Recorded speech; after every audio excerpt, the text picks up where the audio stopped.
တောနက်ထဲမှာမြင့်တခြားတိတ်ဆိတ်နေတယ်လို့ထင်ရပေမဲ့အဲ့နေရာမှာအလုရှုပ်နေတဲ့တရဝါတစ်ကောင်ရှိပါတယ်။သူကတော့ beaver ပါပဲ။ဒီတရဝါလေးတွေကိုကြည့်လိုက်ရင်တော့တာမန်ကြွက်မျိုးတစ်မျိုးလို့ထင်ရနိုင်ပါတယ်။ဒါပေမဲ့သူ့မှာလူတွေနဲ့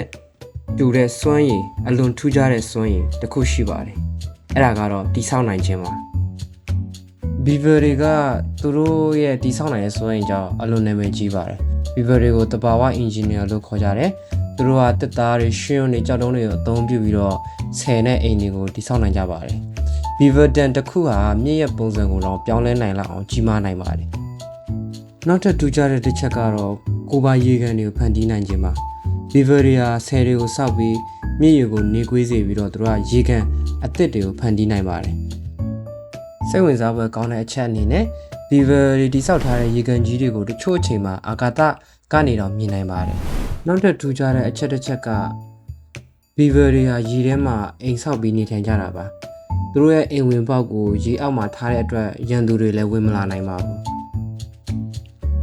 တစ်ဖက်ကကြည့်ရင် beaver တွေကအလွန်အားကောင်းတဲ့အစိတ်ပိုင်းတစ်ခုလည်းရှိနေပြန်ပါတယ်။အဲ့ဒါတွေကသူတို့ရဲ့သွားတွေပါ။ beaver ရဲ့သွားတွေကအမြဲတမ်းကြီးထွားနေပြီးတစ်ပင်တွေကိုတော့အလွယ်တကူကိုက်ဖြတ်နိုင်ပါတယ်။စိတ်ဝင်စားဖို့အချက်အနေနဲ့ beaver တစ်ကောင်ဟာတစ်ပင်တစ်ပင်ကိုအချိန်တိုတွင်လဲကျအောင်ကိုက်ဖြတ်နိုင်ပါတယ်။